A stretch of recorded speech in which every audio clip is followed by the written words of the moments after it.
The Shroud of Turin. In 1988, carbon dating revealed it was a fake. But now, at the end of his life, one scientist claims he's uncovered new evidence that the Shroud may be real.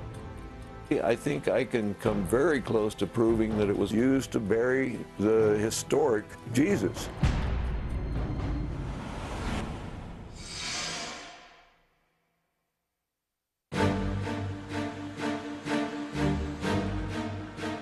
On October 8, 1978, in the Italian city of Turin, an unprecedented event took place.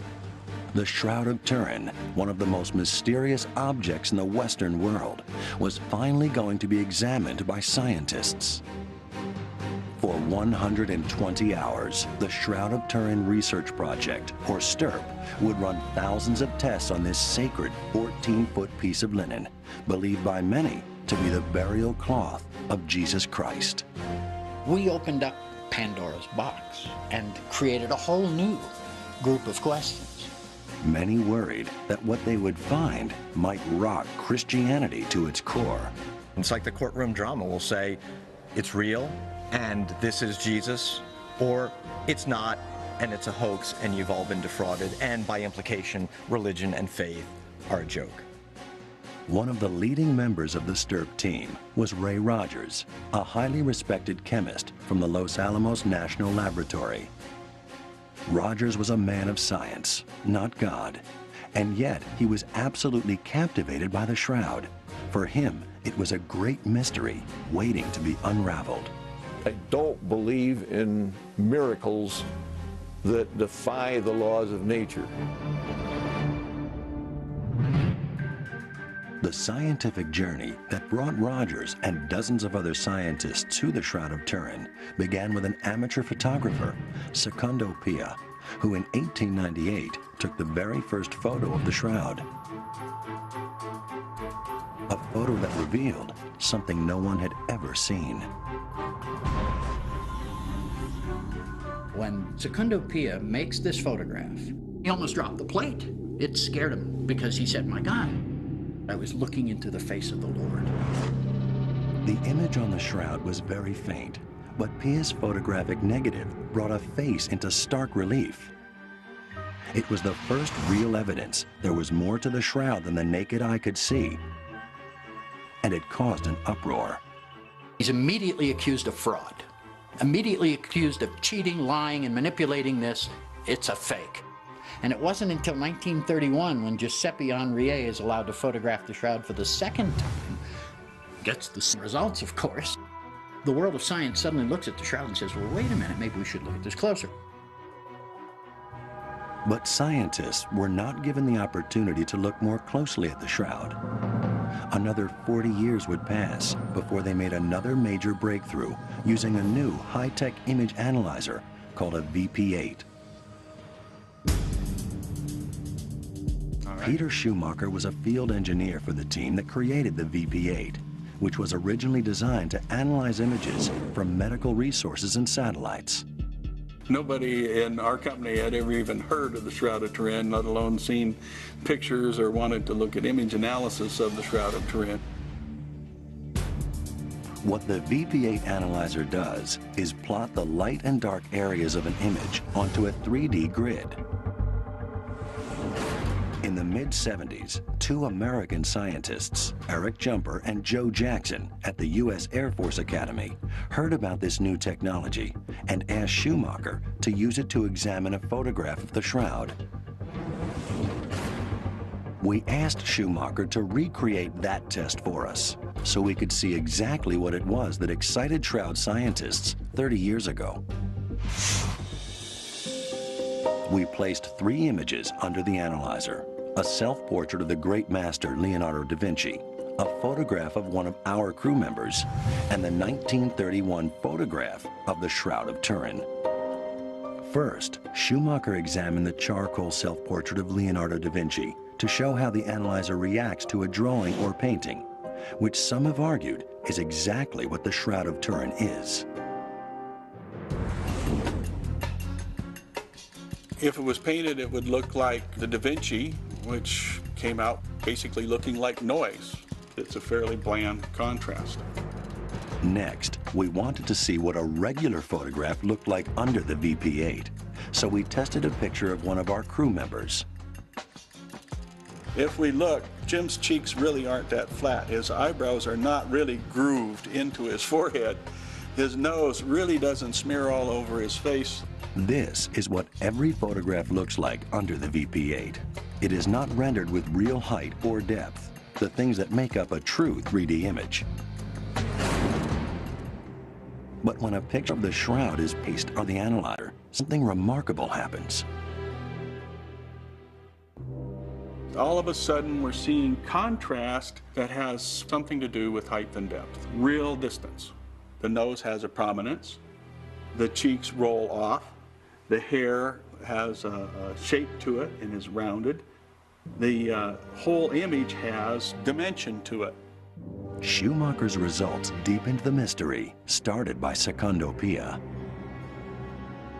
How had this image formed on the shroud? The shroud is a very unique image, the only one of its kind in the whole world. Nothing else like it. Three-dimensional relief, the front and the back of a whole human being. Only one in the world. No other, nowhere, no how, no way.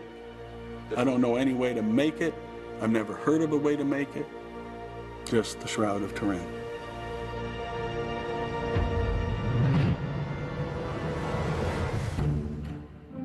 Armed with these results, Jumper and Jackson formed STIRP in 1977 and began the delicate dance of gaining access to the shroud.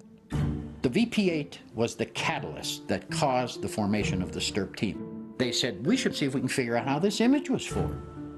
The biggest problem has always been access to the cloth itself. In the spring of 1978, despite the resistance of many in the Vatican, the Church said yes. The Church took a relatively enlightened view about the shroud. They have a lot of folks who believe, in fact, that it is truly the burial shroud of Christ and don't want anybody meddling with it. The other side of the coin is that if we don't let the scientists look at it, we'll never know what the truth is. Finally, when we were given our permission to examine the cloth, that science, for the first time really in history, could apply the real scientific method, not just photographs. In order to get access, STIRP could not propose any tests that would mark or cut pieces from the shroud. All these tests had to be non-destructive. Most of the local folks really didn't like us messing around with this holy object. The STIRP team was only given 5 days to examine the shroud. They worked literally around the clock to find out how the haunting image got on the cloth.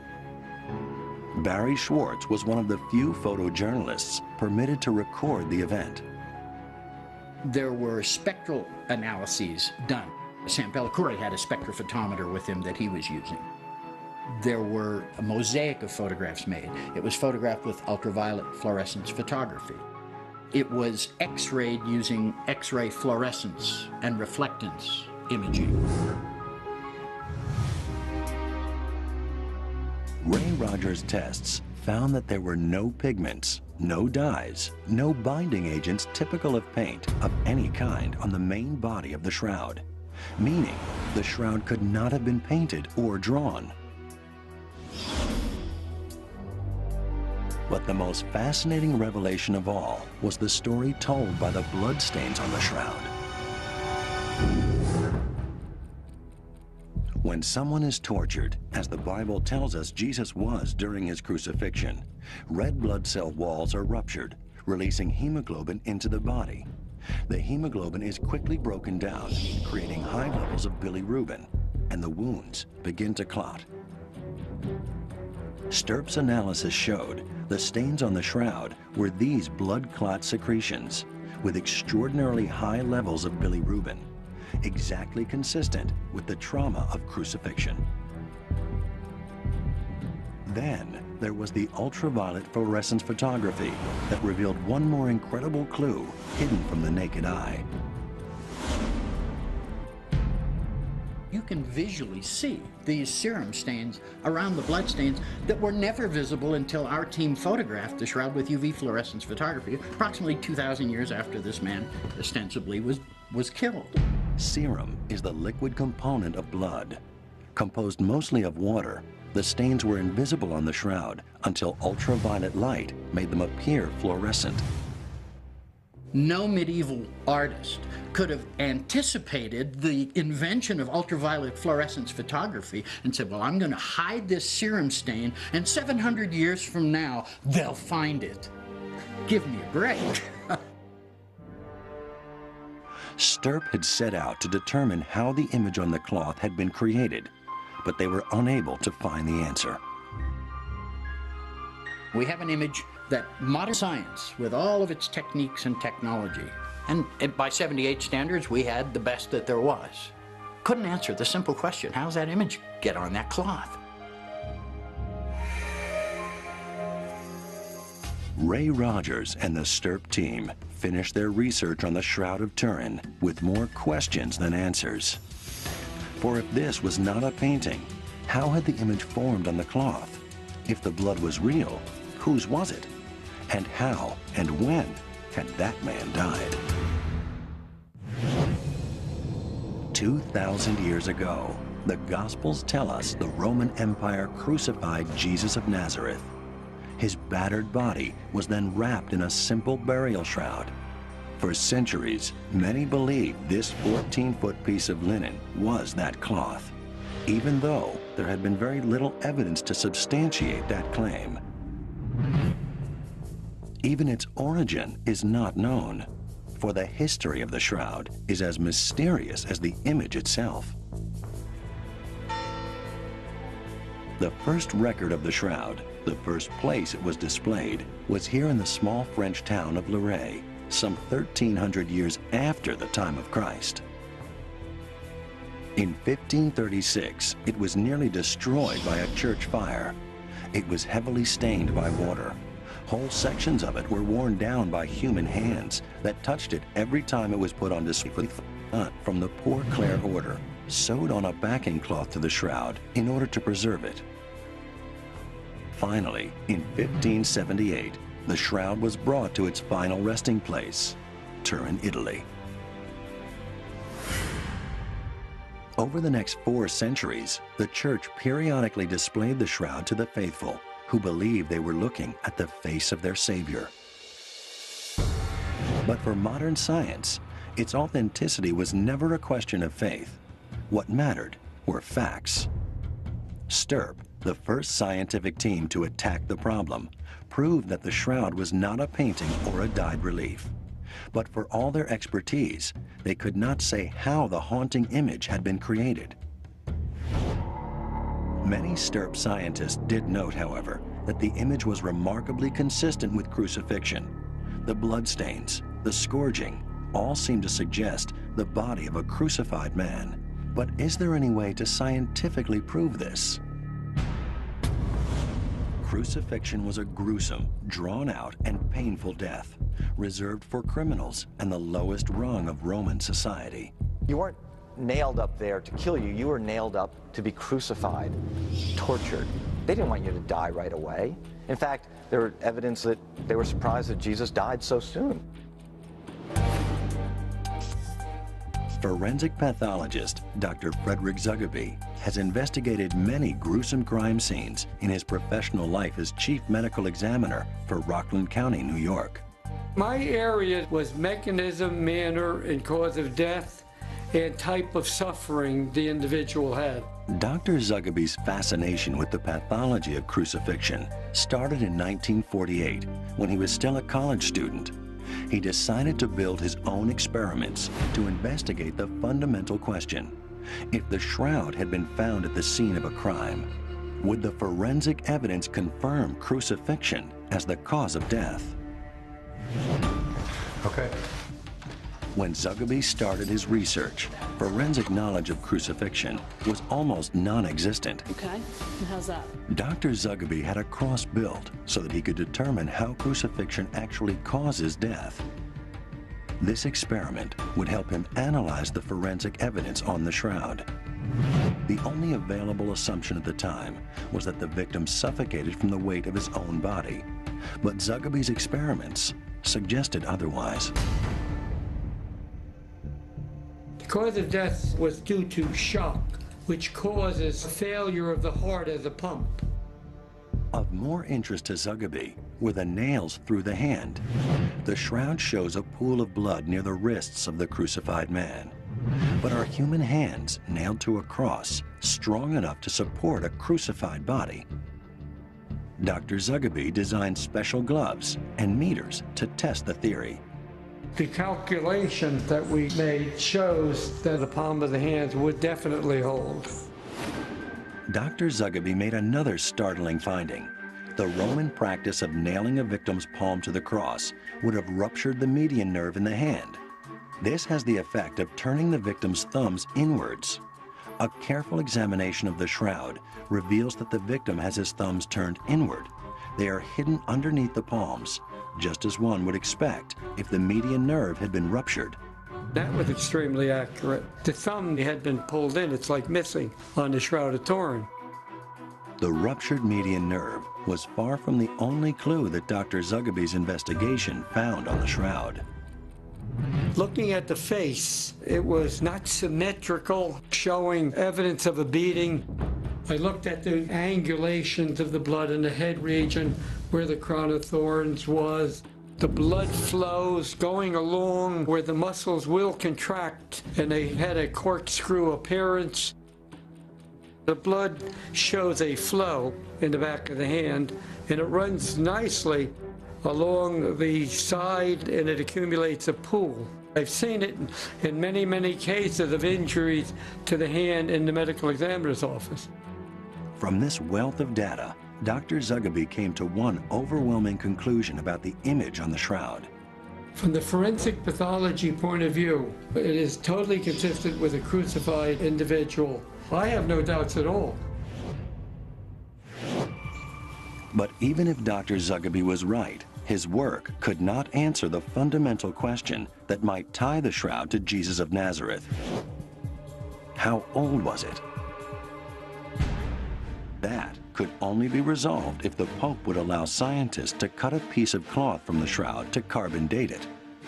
There was this real tension, this real controversy as to whether this should be subjected to these scientific tests. Since carbon dating meant actually destroying part of the shroud, it was an enormous step for the Church to take. Those results would cause people to rethink everything they knew about the Shroud of Turin. In 1978, a team of international scientists, calling themselves the Shroud of Turin Research Project, or STURP, proved that the image on the Shroud of Turin was not a drawing or painting. The result convinced many of the faithful that they were indeed looking at the face of Christ. But if the shroud was the burial cloth of Jesus Christ, the linen would have to be 2,000 years old. The only way to prove that was to cut a section from the shroud to carbon date it, a process that could accurately identify the age of the linen to within 30 years. In 1988, scientists lobbied for access a second time, but unknown to them, Pope John Paul II was already consulting with his own scientific advisors and had reached a decision. I was in Rome at the time, and there was this real tension, this real controversy as to whether this should be subjected to these scientific tests. I mean, if this is the burial shroud of Jesus, is that not an indignity to what is the only physical link to the Savior? And others would say, well, look, if this is a fraud, we need to know one way or another. And John Paul II, to his credit, and the Vatican, to its credit, said, no, we're going to put this to the knife, literally. The first step in any carbon dating process is to burn or combust the material being tested. Cutting a piece from the shroud that would be permanently destroyed was a highly controversial action, so the sample was cut from a corner that was already severely damaged. It was a convenient choice. It was in an area of a cloth that nobody was going to complain about. Nobody was going to take issue with the fact that they're pulling threads from the more pristine parts of the cloth. The section removed from the damaged corner was divided into 4 separate samples. One piece of the shroud was sent to Oxford University, another to the Swiss Institute of Technology in Zurich, and 2 smaller pieces were sent to the University of Arizona, where Dr. Tim Jull was a member of the original carbon dating team. Everybody and all the plants and all the animals on the surface of this planet have approximately the same amount of carbon-14 in them as long as they're alive. When we die, the C14 in our bodies decays with a known decay rate. If we measure the carbon-14 in the sample and compare it to a standard, we can calculate the age from the ratio of the sample to the standard.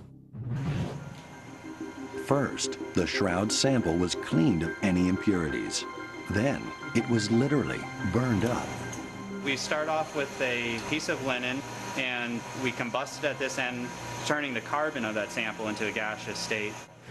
The CO2 gas is then solidified and turned into graphite, or pure carbon. Each graphite sample is shot through an accelerating mass spectrometer, which can then count each individual carbon-14 atom. This particle detector can count 1 atom at a time. For a modern sample, we count upwards of 100 atoms per second.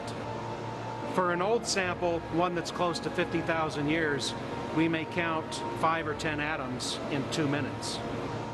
From the number that passed through, scientists are able to accurately find a date.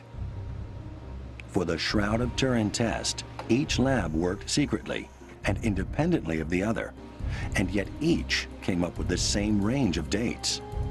We wanted to make sure we were right, so we measured it more times than we would regularly, and we knew that it wouldn't be 2,000 years old after 5 minutes.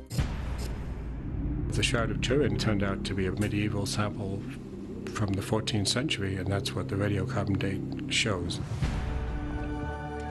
The shroud was dated between 1260 and 1390. The carbon dating was a stunning revelation, making headlines around the globe. The scientific facts were in. The Shroud of Turin could not be the burial cloth of Jesus of Nazareth.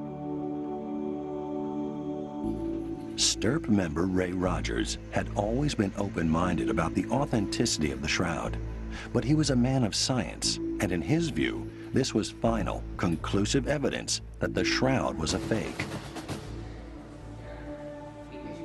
Despite this evidence, many faithful continued to believe that the Shroud of Turin was real, but their beliefs were dismissed by the broader scientific community, especially by scientists like Ray Rogers. I'd been reading these things by people from the lunatic fringe who were explaining why the date was wrong. I was irritated and just getting mad. I don't have any faith at all in somebody who says, I think I see flowers on the shroud, or I think I see little sailing ships sailing along. Well, I don't have much faith in that. What Ray Rogers did believe in were conclusions based on hard scientific evidence.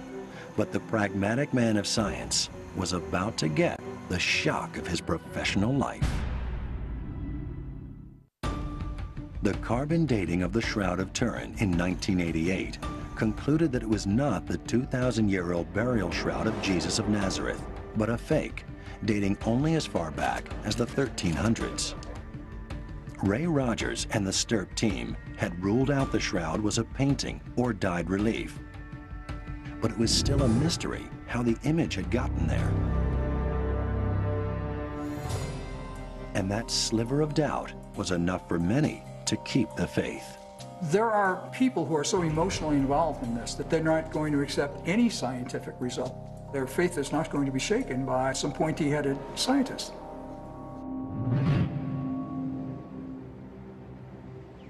Sue Benford and her husband Joe Marino are among those who believe the shroud is real.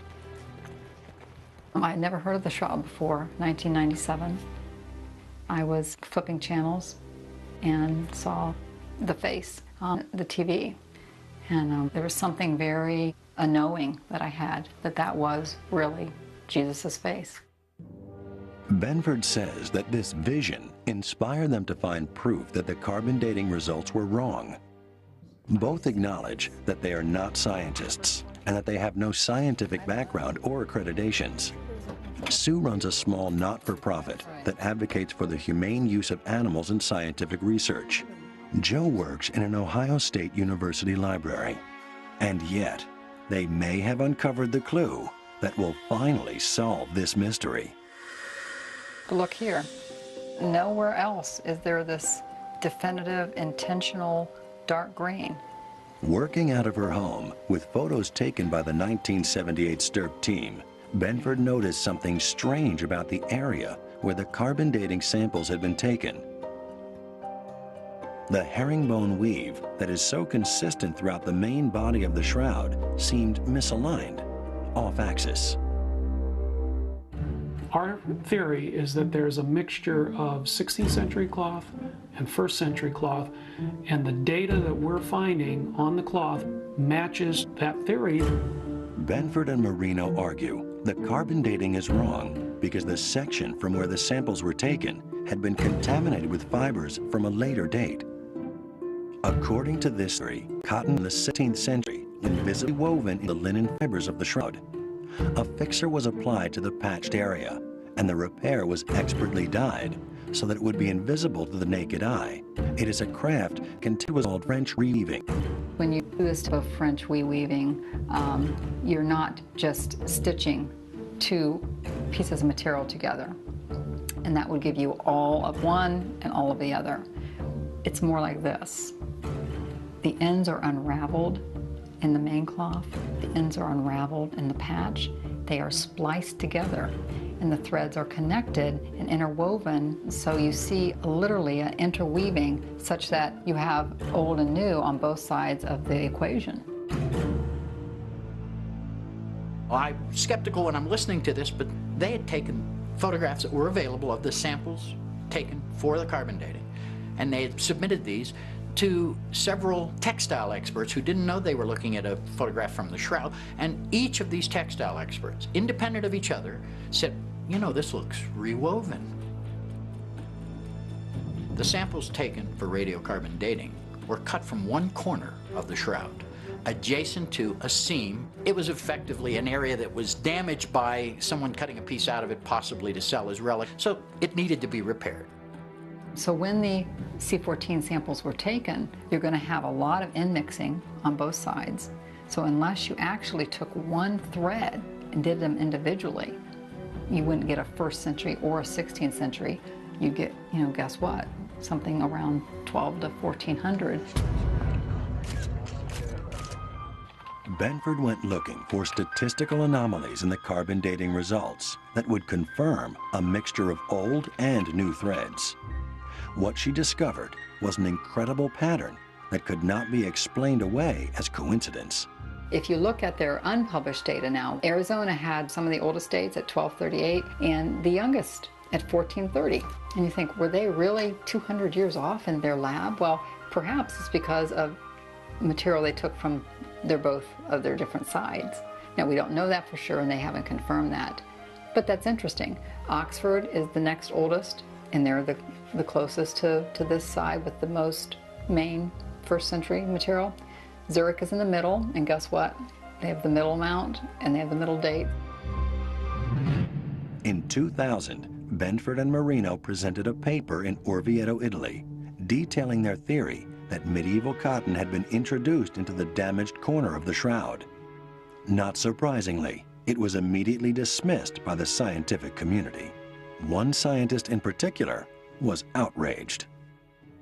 One of the things Ray had a problem with was the fact these weren't scientists, and he didn't take them very seriously. I think he lumped us in with the lunatic fringe at that time, and probably for many times beyond that.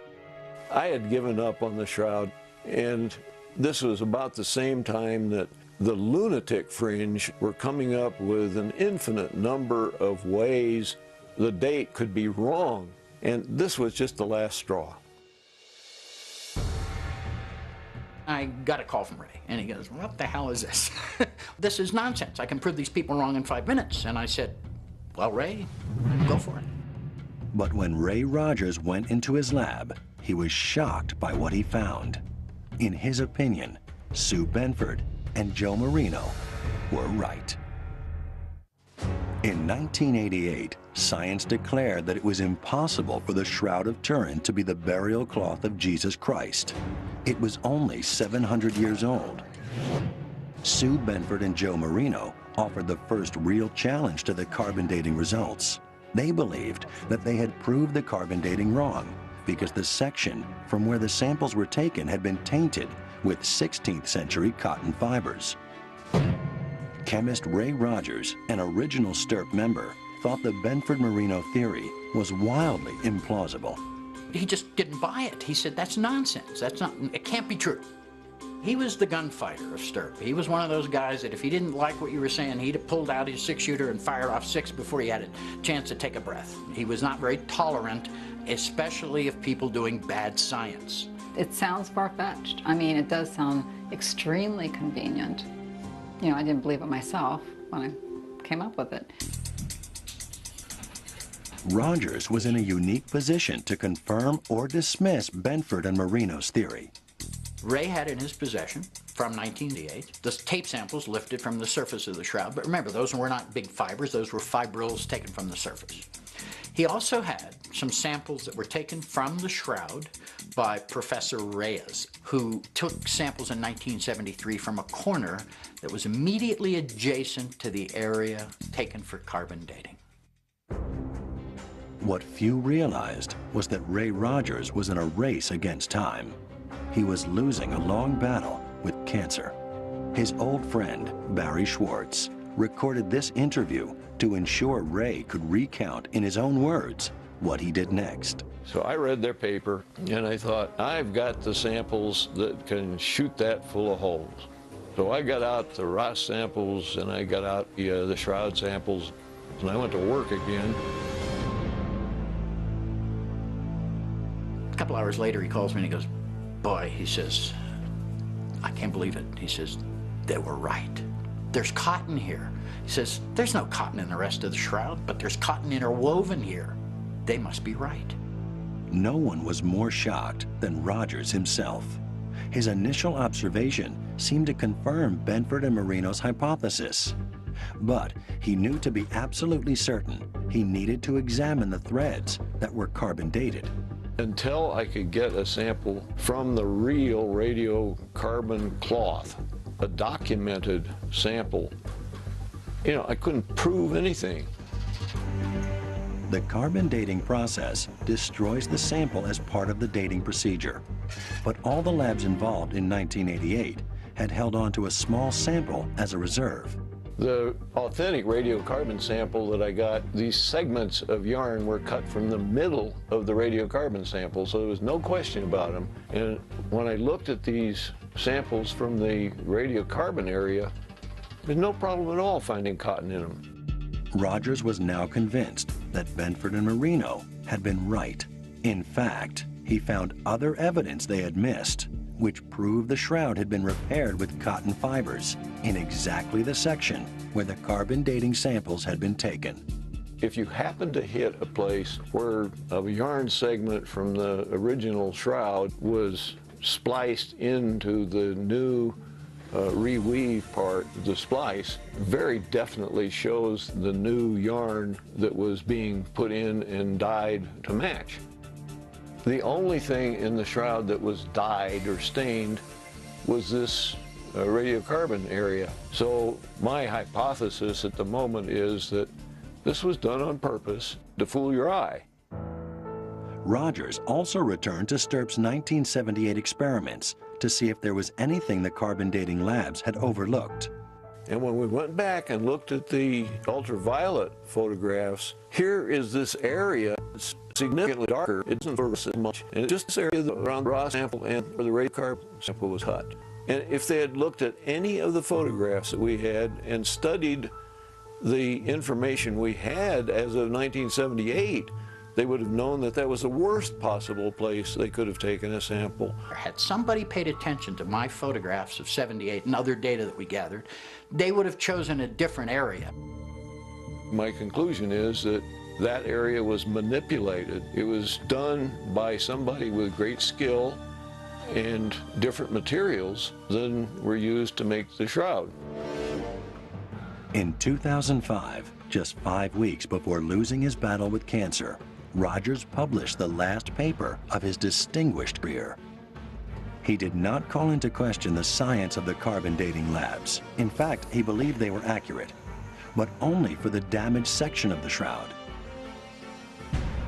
In his opinion, the results told us nothing about the true age of the main body of the shroud. But to his great frustration, he also discovered another carbon dating test might not be possible. In 1988, a carbon dating test concluded the Shroud of Turin was only 700 years old.